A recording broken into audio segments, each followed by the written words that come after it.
Donald Trump swept through the Middle East like a force of nature, 3 countries in 3 days, leaving behind a trail of massive investment deals and subtle but seismic shifts in America's foreign policy. US officials repeatedly used the word historic to describe the whirlwind tour. Or it's not just Trump and the Gulf monarchies who've benefited. Quietly following in his footsteps was the tech support. Elon Musk's brainchip company Neuralink announced a clinical trial partnership with Abu Dhabi's health ministry, while SpaceX reportedly courted Emirates Airlines for internet services. No doubt historic for Musk as well. Standing amid the opulence of Riyadh, Trump delivered what amounted to a eulogy for decades of foreign policy orthodoxy. He praised Gulf leaders for building their gleaming metropolises without Western meddling, taking direct aim at the neoconservative architects of America's costly wars in Iraq and Afghanistan. The gleaming marvels of Riyadh and Abu Dhabi were not created by the so-called nation builders, Trump declared, neocons or liberal non-profits, like those who spent trillions and trillions of dollars failing to develop Kabul, Baghdad, and so many other cities. While Trump's itinerary spanned 3 Gulf nations, what stood out was the glaring absence of Israel, a virtually unprecedented omission for American presidents touring the Middle East. This diplomatic cold shoulder reflected deteriorating relations with Netanyahu's government, further strained by Washington's Iran talks and the Houthi ceasefire.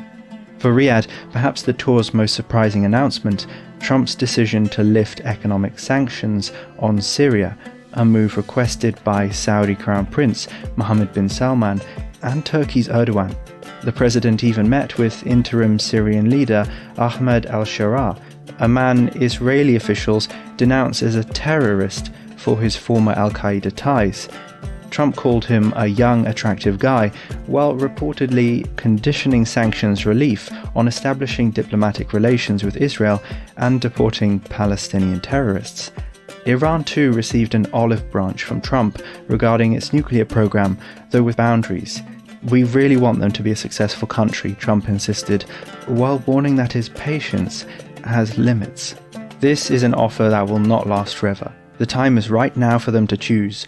Should Tehran reject his overtures, Trump threatened massive maximum pressure and oil export strangulation, though notably absent were the military threats that once characterized his Iran rhetoric.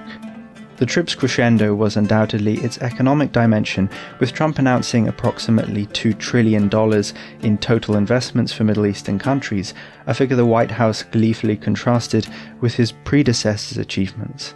While it took President Biden nearly 4 years to secure $1 trillion in investments, President Trump achieved this in his first month. Arms sales and investments in American firms from all 3 Gulf nations bolstered Trump's carefully cultivated image as the ultimate dealmaker. Welcome to the new golden age of lasting prosperity for generations to come. Trump has played hard on the historic aspect of this trip, but is it really a break from the past?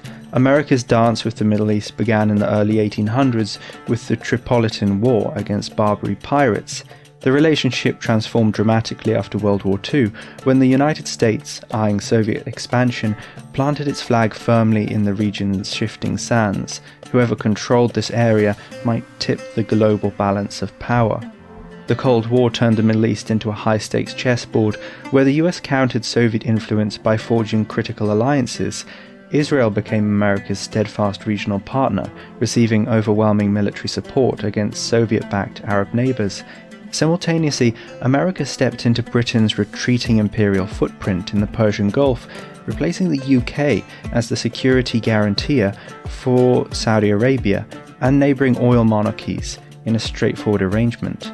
Military protection in exchange for steady petroleum flows and market access. This intricate web of relationships suffered its most dramatic rupture when in 1979 the Iranian Revolution toppled America's ally, the Shah, replacing him with an Islamic republic openly hostile to US interests. Iran remains the only Middle Eastern nation without diplomatic ties to Washington. Recent years have exposed growing fault lines between Washington and its traditional allies. The Biden administration's human rights-focused approach, and a 2021 intelligence report on the Khashoggi murder created unprecedented Saudi-American sanctions. These strains deepened when Saudi Arabia defied US requests to isolate Russia during the Ukraine war, instead coordinating with Moscow on oil production. China has capitalized on these difficulties, signing a strategic partnership with Riyadh in 2022, directly challenging America's regional position. Trump's deal has indeed come at a historic time for the region. Gulf states stand at a crossroads. They have begun courting China and even Russia. Trump has avoided making an ideological bid for influence. Instead, he has played the pragmatist, making deals wherever he goes. Unlike Biden, he was silent on Khashoggi and the UAE's funding in Sudan. He has lavished praise on the kingdoms like peanut butter. The question remains whether this fanfare of friendship will keep the Gulf states under US influence, or does it really show America can no longer afford to impose its values whilst looking for allies? Hi, it's Arthur. Thanks for watching this video. If you enjoyed it, like and subscribe.